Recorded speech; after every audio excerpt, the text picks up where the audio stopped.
Hello friends, welcome to study कर। मैं हूं आपका दोस्त प्रभाकर।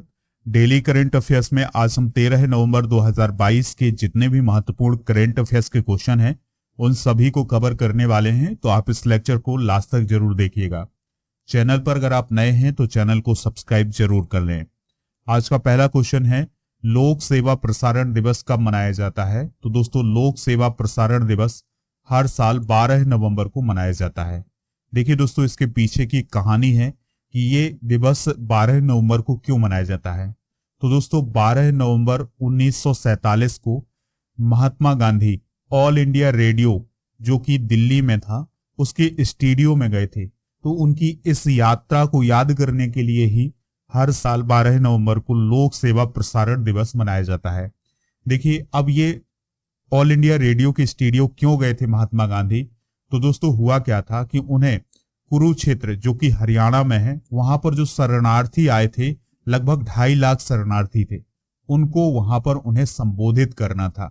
लेकिन वो कुरुक्षेत्र जाने में असमर्थ हो गए थे, वहां पर जा नहीं पा रहे थे। इसके कारण वो ऑल इंडिया रेडियो के स्टूडियो गए और फिर वहां से उन्होंने अपनी बात जो है वो कुरुक्षेत्र तक पहुंचाई। यानी ऑल इंडिया रेडियो के माध्यम से उन्होंने 2.5 लाख भारतीय शरणार्थियों को संबोधित किया था।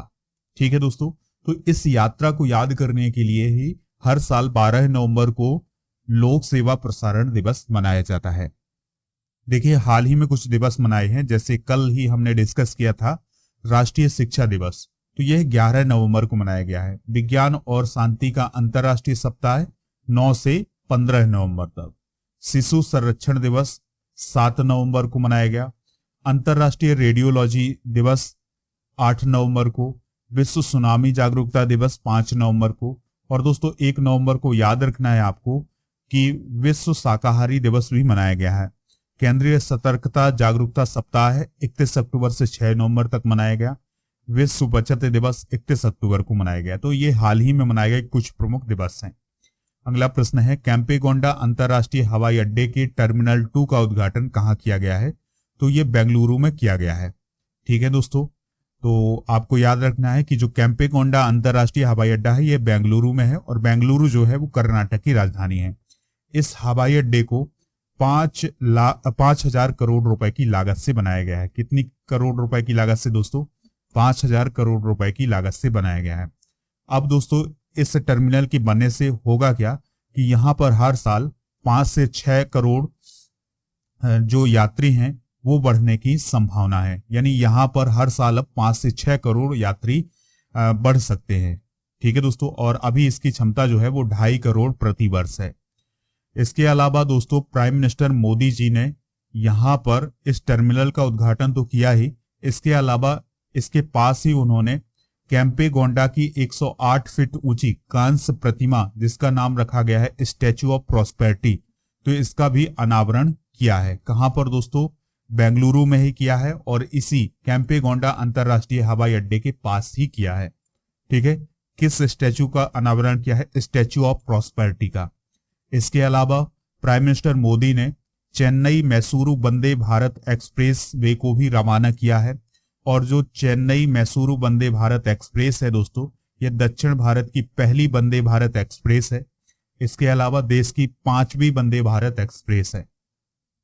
देखिए, यहाँ पर स्टैचू की बात आई है तो दोस्तों, कुछ महत्वपूर्ण स्टैचू हम डिस्कस करते हैं। जैसे स्टैचू ऑफ यूनिटी कहाँ है? गुजरात में है। ऊंचाई कितनी है? 182 मीटर है। सरदार वल्लभ भाई पटेल को यह समर्पित है। समानता की मूर्ति यानी स्टैचू ऑफ इक्वालिटी जो है वो कहां पर है? तेलंगाना में। ऊंचाई है 65.8 मीटर। और दोस्तों, यह जो स्टैचू ऑफ इक्वालिटी है ये संत रामानुजाचार्य को समर्पित है। फिर तीसरी मूर्ति है भगवान हनुमान की प्रतिमा, ये आंध्र प्रदेश में है, और दोस्तों ये भगवान हनुमान जी को समर्पित है। और इसके अलावा दोस्तों, फिर अगली जो प्रतिमा है वो भी भगवान हनुमान को समर्पित है, और उसका नाम है वीरा अभय अंजनेय हनुमान स्वामी। तो ये जो प्रतिमा है ये आंध्र प्रदेश में है, और आंध्र प्रदेश की विजयवाड़ा में है। देखिए दोस्तों, अगली जो स्टैचू है या अगली मूर्ति है वो है तिरुवल्लुवर की मूर्ति। तो दोस्तों, यह तिरुवल्लुवर को समर्पित है, और ये तमिलनाडु के कन्याकुमारी में स्थित है। तो ये भारत की कुछ प्रमुख स्टैचू है, मूर्तियां हैं, तो इनको आप नोट जरूर करिएगा। अगला प्रश्न है जेबी कृपलानी की जयंती कब मनाई गई? तो दोस्तों जेबी कृपलानी की जयंती 11 नवंबर को मनाई जाती है। तो भारत के स्वतंत्रता सेनानी थे कौन? जेबी कृपलानी, और वह एक समाजवादी पर्यावरणविद थे। उनका जन्म 1888 में हैदराबाद सिंध में हुआ था और उन्हें आचार्य कृपलानी के नाम से जाना जाता था। और जब 1947 में भारत आजाद हुआ था उस समय कांग्रेस के अध्यक्ष कौन थे? जेबी कृपलानी थे। ठीक है दोस्तों, 11 नवंबर को मौलाना अबुल कलाम आजाद की भी जयंती मनाई जाती है। उनका जन्म भी 11 नवंबर 1888 को मक्का सऊदी में हुआ था। ठीक है, अगला प्रश्न है कावेरी दक्षिण वन्यजीव अभ्यारण्य किस राज्य के लिए अधिसूचित किया गया है? तो दोस्तों जो कावेरी दक्षिण वन्यजीव अभ्यारण्य है ये तमिलनाडु राज्य में स्थापित किया जाएगा और यह तमिलनाडु राज्य का 17वां वन्यजीव अभ्यारण्य होगा और इसको 2 जिलों में आरक्षित किया जाएगा, कृष्णागिरी और धर्मपुरी जिले में। ठीक है, यहाँ पर 35 प्रजातियां जो है वो स्तनधारियों की हैं और 238 प्रजातियां पक्षियों की हैं। और दोस्तों आप कुछ और पॉइंट याद रखिएगा कि जो तमिलनाडु है वहां पर अभी हाल ही में भारत का पहला सिलेंडर लॉरिस अभ्यारण्य भी खोला गया है। कहां पर? करूर और डिंडीगुल जिले में। तो ये इंपॉर्टेंट बातें हैं, इनको नोट करिएगा। इसके अलावा दोस्तों भारत का पहला डुगोंग संरक्षण रिजर्व भी कहां पर खोला गया है? तमिलनाडु में ही खोला गया है और जो पाक खाड़ी है वहां पर इसको खोला जाएगा। और दोस्तों अगला प्रश्न डिस्कस करने से पहले हम तमिलनाडु के बारे में कुछ इंपॉर्टेंट बातें जानते हैं। तमिलनाडु की कैपिटल क्या है? चेन्नई है। स्थापना इसकी 14 अप्रैल को हुई थी। स्थापना दिवस 14 अप्रैल को मनाया जाता है। लोकसभा सदस्य 39 हैं, राज्यसभा सदस्य 18 हैं, विधानसभा सदस्य 234 हैं। वर्तमान में यहाँ के मुख्यमंत्री हैं M.K. स्टालिन और राज्यपाल कौन है? R.N. रवि हैं। दोस्तों इसके जो पड़ोसी राज्य हैं वो हैं आंध्र प्रदेश, कर्नाटक और हिंद महासागर की भी सीमा इससे लगती है और इसके पूर्व में बंगाल की खाड़ी है, पश्चिम में केरल और कर्नाटक है। तो ये इसके पड़ोसी राज्य हैं।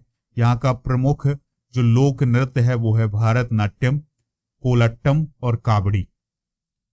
अगला प्रश्न है एशियाई एलीट बॉक्सिंग चैंपियनशिप में लवलीना बोरगोहेन ने कौन सा मेडल जीता है? तो दोस्तों उन्होंने गोल्ड मेडल जीता है। तो जो एशियाई एलीट बॉक्सिंग चैंपियनशिप है इसमें भारतीयों का जलवा रहा है। लवलीना बोरगोहेन ने 75 किलोग्राम, परवीन हुड्डा ने 63 किलोग्राम और स्वीटी ने 81 किलोग्राम। इसके अलावा अल्फिया खान ने 81 प्लस किलोग्राम भार वर्ग में भारत के लिए गोल्ड मेडल दिलाया है। यानी कुल मिलाकर के जो एशियाई एलीट बॉक्सिंग चैंपियनशिप में इसमें भारत को 4 गोल्ड मेडल मिले हैं और एक बात और याद रखिएगा कि 4 सिल्वर मेडल भी मिले हुए हैं। यानी दोस्तों यह जो पूरी चैंपियनशिप है ये भारतीयों के नाम रही है। अब ये चैंपियनशिप कहां पर आयोजित किया जा रही है? तो ये अम्मान जॉर्डन में आयोजित की जा रही है और इसका आयोजन 30 अक्टूबर से 13 नवंबर तक किया गया है। देखिए आज हम रिवाइज करेंगे वर्तमान में कौन क्या। तो आज हम भारत के प्रमुख राज्यों के जो राज्यपाल हैं वो डिस्कस करते हैं। जैसे आंध्र प्रदेश के कौन है? विश्वभूषण हरिचंदन। अरुणाचल प्रदेश के बी.डी. मिश्रा हैं। असम के प्रोफेसर जगदीश मुखी हैं। बिहार के फागू चौहान। छत्तीसगढ़ की अनसुईया उइके। गोवा के P.S. श्रीधरन पिल्लई। गुजरात के आचार्य देवव्रत। हरियाणा के बंडारू दत्तात्रेय। हिमाचल प्रदेश के राजेंद्र विश्वनाथ अर्लेकर। झारखंड के रमेश बैस। दोस्तों ये कुछ नियुक्तियां हैं, इनको नोट करिएगा। अगर आप इस वीडियो का PDF प्राप्त करना चाहते हैं तो वो आपको हमारे ऐप पर मिल जाएगा। ऐप का लिंक डिस्क्रिप्शन में दिया गया है तो वहां से आप डाउनलोड कर सकते हैं। ठीक है, या फिर आप गूगल प्ले स्टोर पर जाइएगा अपने मोबाइल के और उस पर सर्च करिएगा स्टडी कर, तो आपको ऐप मिल जाएगा और इसके बाद जब आप स्टडी मटेरियल पर जाएंगे तो आपको PDF भी मिल जाएगा।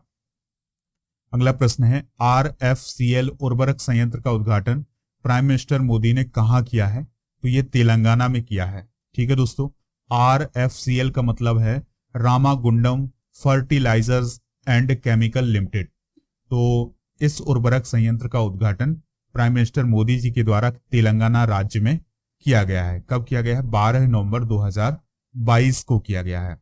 अगर हम बात करें Ramagundam fertilizer and chemical limited की तो इसकी स्थापना 2015 में की गई थी और इसका काम होता है फर्टिलाइजर का निर्माण करना। अगला प्रश्न है मध्य प्रदेश के किस रेलवे स्टेशन को ईट राइट स्टेशन प्रमाणन से सम्मानित किया गया है? प्रमाणन मतलब सर्टिफिकेशन। तो दोस्तों ईट राइट स्टेशन का जो प्रमाण पत्र है वो किसे मिला है मध्य प्रदेश के? तो वो मिला है भोपाल रेलवे स्टेशन को। तो FSSAI के द्वारा इस रेलवे स्टेशन को सर्टिफिकेट प्रदान किया गया है, और जिस स्टेशन को यह सर्टिफिकेट प्राप्त हो जाता है, इसका मतलब ये है कि उस रेलवे स्टेशन का जो भोजन है वो यात्रियों के लिए सुरक्षित है, और वहां का जो भोजन है वो पौष्टिक भोजन है। ठीक है, तो 4 स्टार रेटिंग दी गई है, तो इसका मतलब है यात्रियों को सुरक्षित और स्वच्छ भोजन उपलब्ध कराया जा रहा है।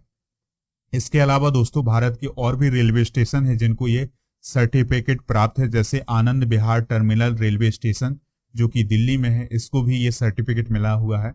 छत्रपति शिवाजी टर्मिनस को भी ये सर्टिफिकेट मिला है। Mumbai central railway station, Vadodara railway station, Chandigarh railway station, इन सभी को ये ईट राइट स्टेशन का सर्टिफिकेट प्राप्त है। अगला प्रश्न है मंडिया दिवस किस राज्य में मनाया गया है? तो दोस्तों मंडिया दिवस जो है वो उड़ीसा राज्य में मनाया गया है।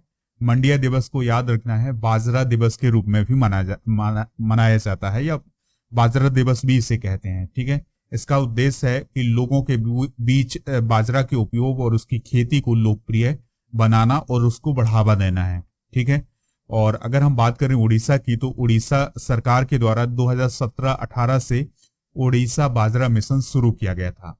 और भारत की बात करें तो यह विश्व स्तर पर मिलेट यानी मोटे अनाज का 5वां सबसे बड़ा निर्यातक है। और दोस्तों याद रखिएगा उड़ीसा के मुख्यमंत्री कौन है? नवीन पटनायक। तो उन्हीं के द्वारा इस दिवस का शुभारंभ किया गया था। ठीक है, कौन सा दिवस? बाजरा दिवस या मंडिया दिवस। अगला प्रश्न है साहित्य अकेडमी के द्वारा 8 दिन का पुस्तक मेला कहाँ आयोजित किया जा रहा है? तो ये नई दिल्ली में आयोजित किया जा रहा है।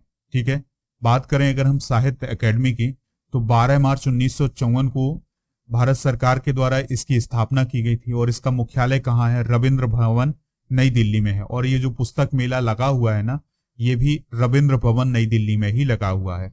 इसके सचिव कौन है? वर्तमान में डॉक्टर के श्रीनिवासन है।